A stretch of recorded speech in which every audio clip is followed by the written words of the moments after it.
The subsequent things are a matter of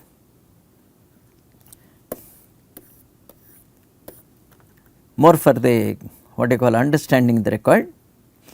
Is what I was talking to about. If two surface temperatures are equal, temperature distribution simplifies to parabolic distribution.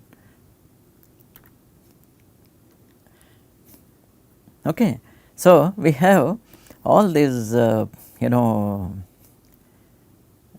expressions which can be easily be evaluated, provided things like L, the things like various other the amount of area and so on. Now, from here onwards, cylinders and spheres with heat generation are the ones that manufacturers have evaluated based on chip geometry. That is how they are able to make high power electronic chips. Otherwise, you cannot imagine something which dissipates tens of kilowatts. I mean, it generates tens of kilowatts.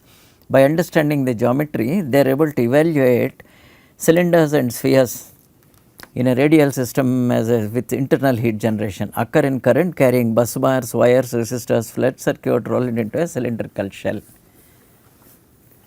It is very much possible. He has given an example here which is generic, saying you have wires and resistors. So, you too would have noticed if you have a copper conducting wire which is put a concealed wiring in your building. Inside you have copper, on top of it you have usually a simple PVC. At the moment you bring it out, the same thing if you keep it outside, it can carry a higher current. Two things. First of all, you have convection which takes place all the time. Secondly, it is not looped and confined like this. Things change a lot. When you want to make an underground cable, you have usually two more sheaths around it. You have the basic insulator, then there is a on top of it one more anchoring what do you call metallic or plastic things are on top of it. Usually one or two other waterproofing devices are there. These things, the heat carrying changes, but then on the outer surface we have earth. So, things are there, and then depending on the conditions, they would have done a test saying in the case of loose soil, or in the case if it is in concrete, or in the case if it is under a pavement meaning a road, what is the heat carrying capacity in the case of a length of it. These things are evaluated using the thing here. If you have a length of resistance of the what you call material. So, let us say you have a underground cable. In the case of in India where we live, we have a 230 volts, usually 15 amps peak rated 2 wire system to our homes. So, we have 15 amps peak, and the moment you say 15 amps peak, usually a factor of safety of 2 is there. So, most of the things are designed for our 30 amps with 230 volts input. Does it matter the 230 volts? Yes or no? Because right now if you are considering heating, it is only the length and the heat dissipation when 30 amps passes through. As you increase the cross section, obviously the resistance comes down and the total amount of internal heat generation is less. You have a very thin section, or if there is a kink or some dents formed, you see that whole thing will come down. So, we have this relations here, how these things work. So, I will just move it saying this is more in a general thing. So, you have here conduction in plates and walls. I suggest, since these are expressions which depend a lot on these heat transfer coefficients and the directions and all that, all you need to do is like shown there before, you have several contact surfaces and then a composite plate with temperature dependent thermal conductivity. See, very important thing, thermal conductivity itself is sometimes dependent on the temperature. I have shown you a plate which is used in a mosquito repellent coil. That heater there is made with a ceramic which has a 2 or 3 slope temperature coefficient. So, when the temperature changes, the heat transfer coefficient also changes in it. So, they are all generic cases meant for thoroughness of of analysis. You have a large number of these things, and here is where you can use this as a handbook, so that you can get back, especially you are one of those people who are trying to write your own code and understand. For every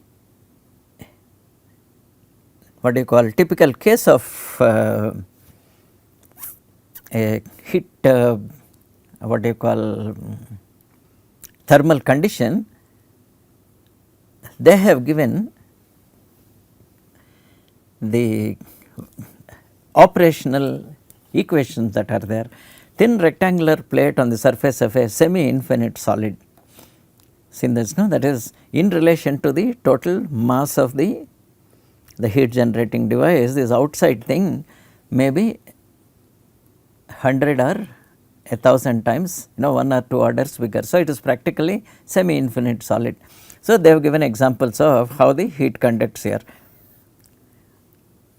Infinite thin plate with heated circular hole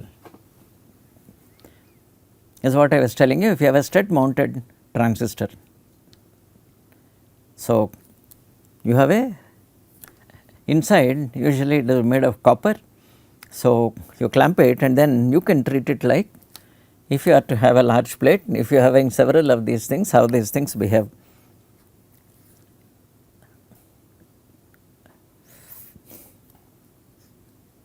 So, we have all these relationship saying as heat is transferred, then with a finite plate how these things will do. Right now they have shown only steady state, not rate of heating. Eventually when the rate of heating comes into place, you need next higher level of differential equations. Tube centered in a finite plate. So, you have this width divided by all sorts of conditions. A large number of such things are covered here. As I said, this is more to be treated as a handbook information. So, where all these numbers are all mentioned here. As you go down, see, you have more and more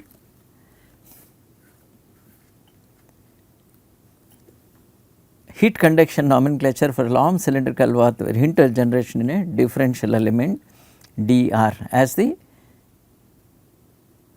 small this thing if you take a thin layer, as it moves, how the heat generation takes place. So, the subsequent things talk to you about various things of the tubes and so on. So, you have rods, tubes, cylinders, discs, pipes and wires.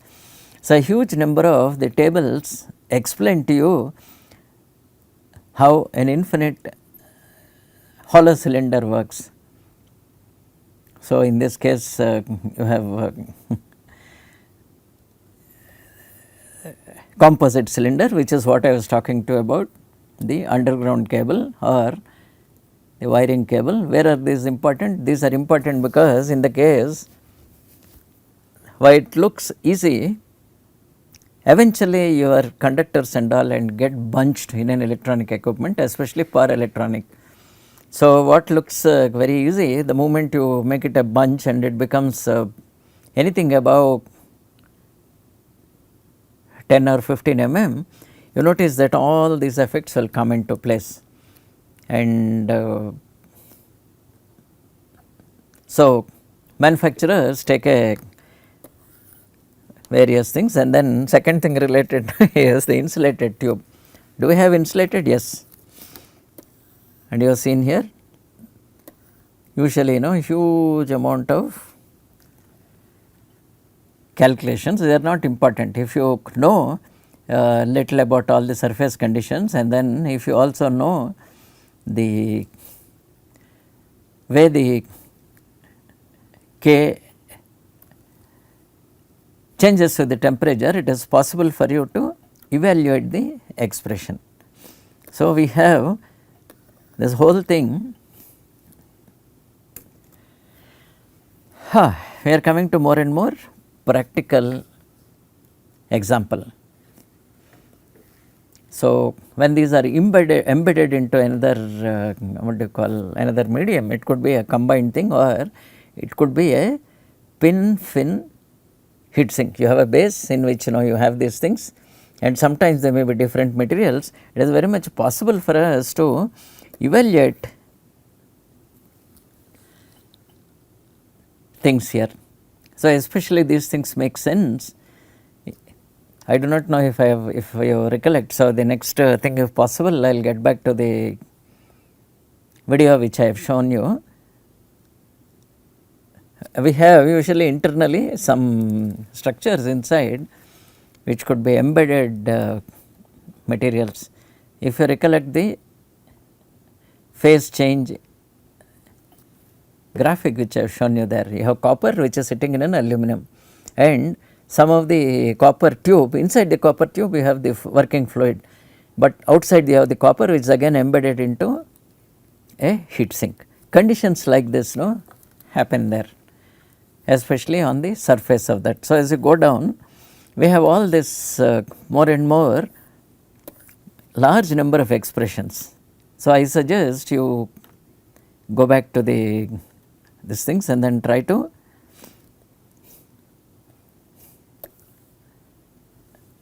how these things vary a lot. Large number of things come here, while above so far one dimensional heat flow, multidimensional systems also. In this case of multidimensional, you have this sphere, you have seen that, no? And so, just in one, either the radial or in the axial direction, you have things which will move in all the directions. So, you have several gradients and so on. These are all the more important when we have transient heat phenomena, as in if you have a switching device and then it is already sitting inside a finite what do you call material, all this much of analysis is required for us to make this summation. But then kind you remember, everywhere they are able to reduce everything to a network of resistances. It is very much possible for us, and then you see here conduction in spheres. I will just skip all these things.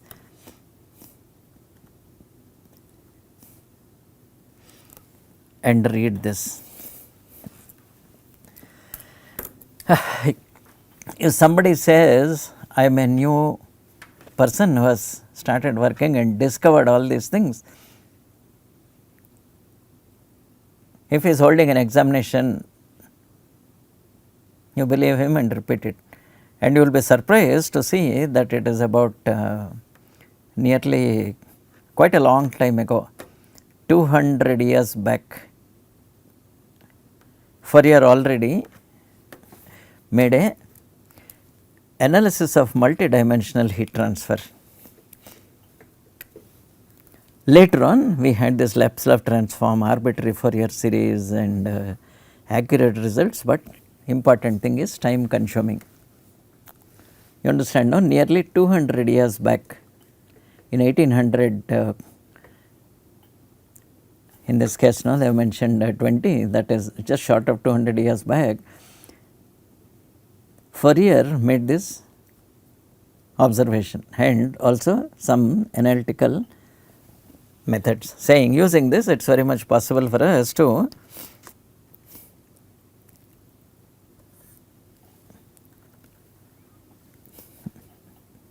we have this beautiful graphical methods also now, which appear very intuitive. You understand, no? These things look a little like things which are used in the other fields. So, anywhere you have things of equal potential, it is possible for us to draw lines with the equal potential. So, we have here various types of what do you call heat flow geometries and so on. So, you will see that whenever there is a little bit of crowding, you have these what do you call beautiful lines which are reasonably easy to plot. This lecture is not about plotting these things and all, which are all available. I am sure if you take a proper heat transfer, heat and mass transfer course, you will be able to solve these things. My interest has been how to take commercial available devices and then try to work with simplified equation. This is what even Remsburg starts in the beginning, saying while it is possible for us to calculate all these, so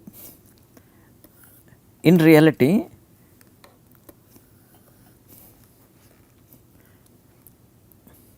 you have seen this, read it.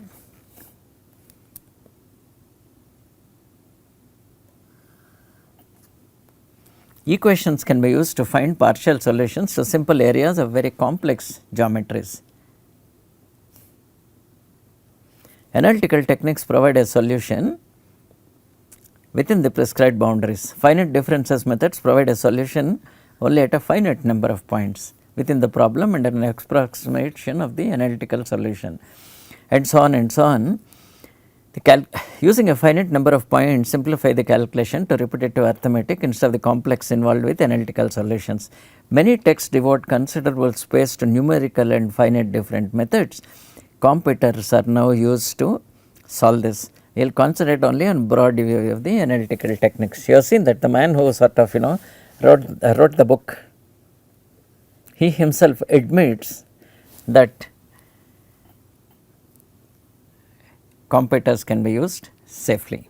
So, you have here things like flow thumb and several other computational things, and if you are a student or a fresh to the field engineer, you can probably download beta versions or trial versions which work with a few number of points and then try to show you how to work with it. And then if you are part of a larger this thing, if you are part of an educational institution, if you get into a proper what do you call MOU with them, they will allow you to park those programs here. Luckily for where I am working, where I have worked and where this is being recorded, we have had access to this for a long time.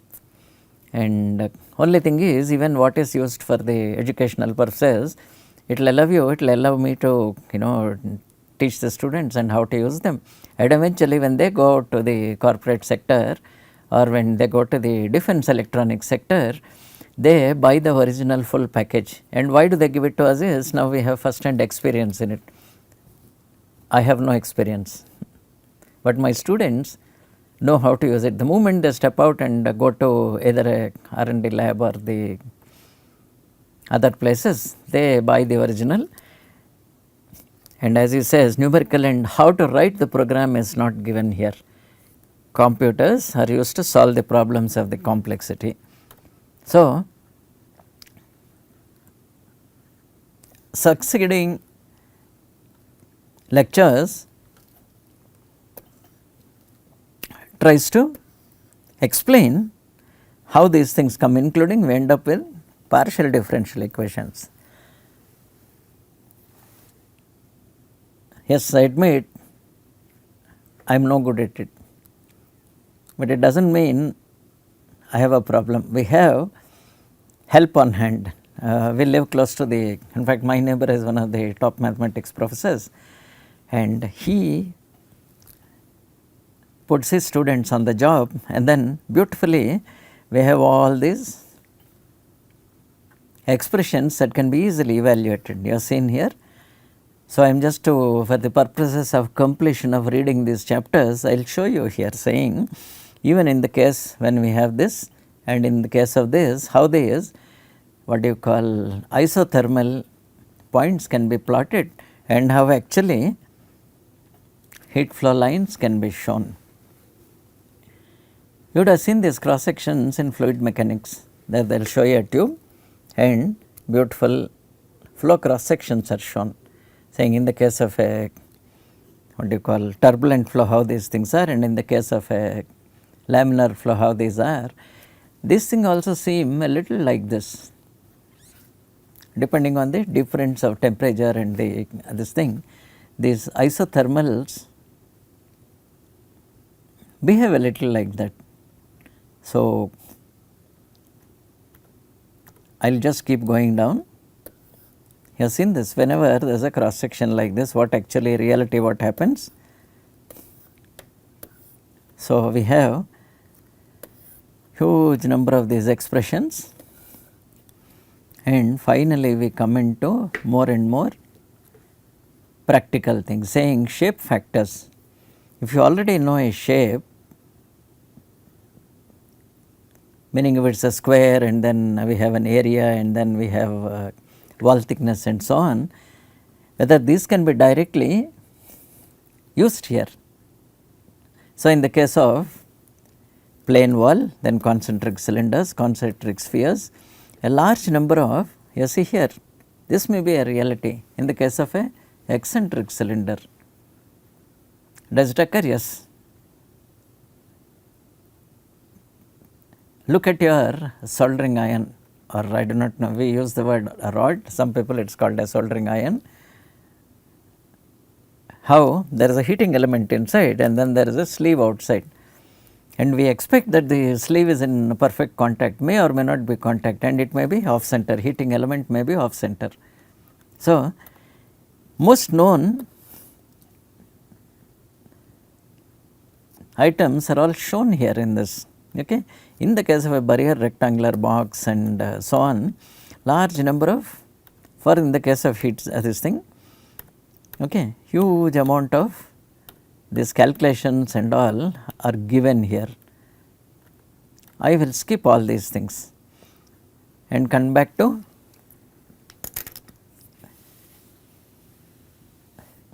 important thing. We end up with transient conduction.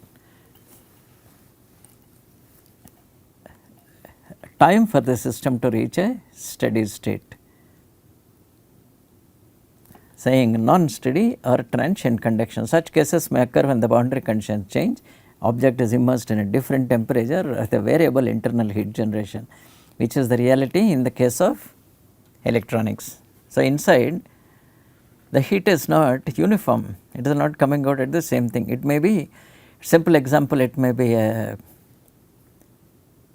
sine wave, other example it may be square wave, and variants of all these things, saying if you have a pulse width modulated, how these things will work. The temperature of the resistor will increase until there is an energy balance. So, example is resistor. Unbalanced system is the resistor with a sine wave input voltage. Temperature of the device will continue to change with the changing input voltage conditions. You see, you have both. If it is a sine wave, we can do something, and if it is a square wave, we can do something, as with PWM. If you know the overall duty factor, it is very much possible for us to evaluate these conditions. So, this solid shows resistance capacitive network. So, we have a huge amount of what do you call calculations that are possible. Nodal resistance equation, cylindrical and spherical coordinate systems. It is very much possible for us to evaluate these things, saying in case of you have interior corners,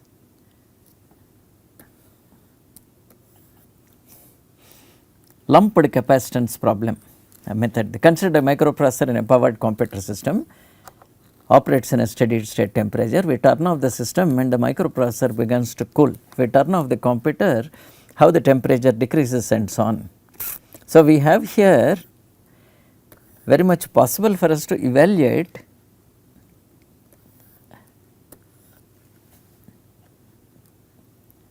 and come about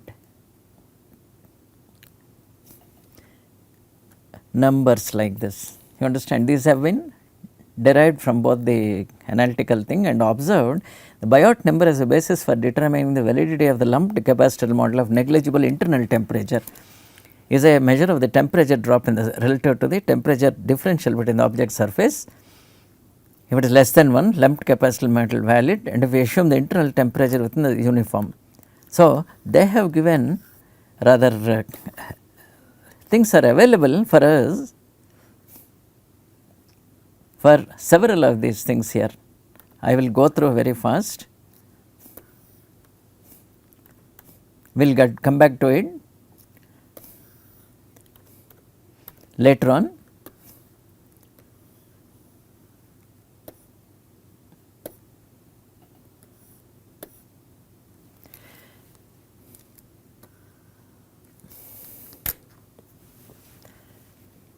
The extended fin of heat sinks are available in a variety of sizes. These are from here onwards little more practical things. Constructed of aluminum, extended in arrays are popular in low cost extrusion and higher performance and more costly bonded configurations. When evaluating fin designs to decide whether simple fin shape will suffice or more expensive cross section is needed. In a subsequent we will explore convection, but in this chapter we will investigate the heat conductance of the most popular fin cross sections. The very first lecture, if you remember, I have shown you a long rod like thing. So, you have this long rod, at one side there is something, and then there is a heat generated, and the other side it goes through the method which we are thinking about. As we go in, you see we have this profile area. The longitudinal fin called a straighter has one dimension L, that is in the direction of flow, and is usually greater than the other dimension. Spine fin may be circular. So, we have all these various types of fins that are there. Okay. Longitudinal, spine fin, annular or radial fin.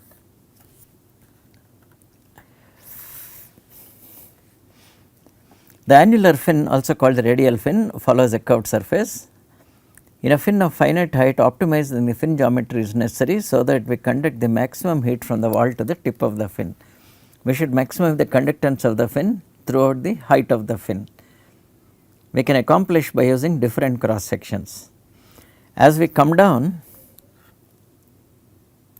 you see here we can accomplish maximum cooling of the wall if the entire fin is at the same temperature as the wall.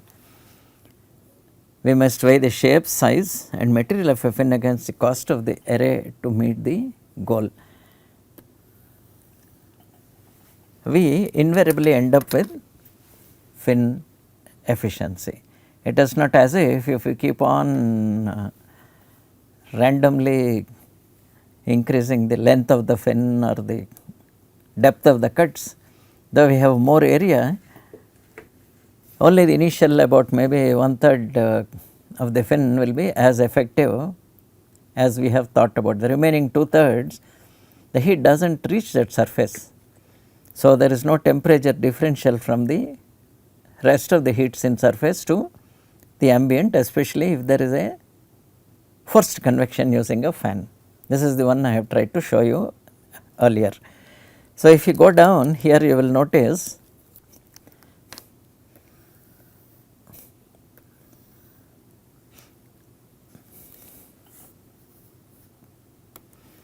in the given efficiency, average heat conductance and so on, fin diameter and fin thickness, it can be easily evaluated because extruded rectangular fins are long and wide and have a thin cross section. So,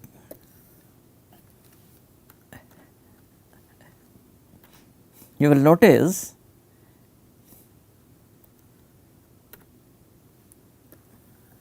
once again, just like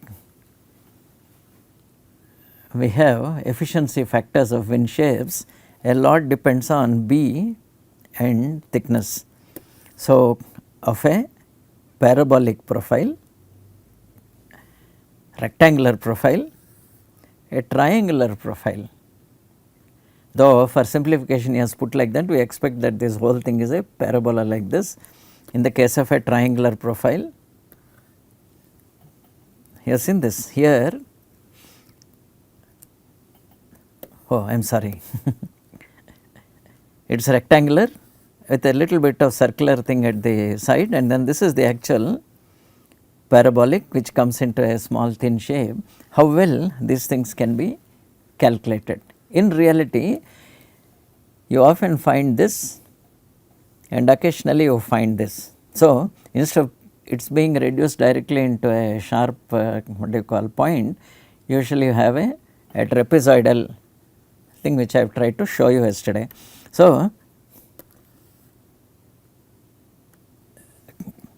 in the case of annular fin and so on, similarly you have seen this is a reference surface, a spine. So, if you are talking about pin fins, you have spine fin or a triangular profile, a parabolic profile. I have not seen these things, it is rare. One of the first reasons being these make sense only if you have the other side, this is while this is conduction, other side is a natural convective thing. When you have a what you call forced convection, usually the dealing with it is easier and it is very complicated to make which such things.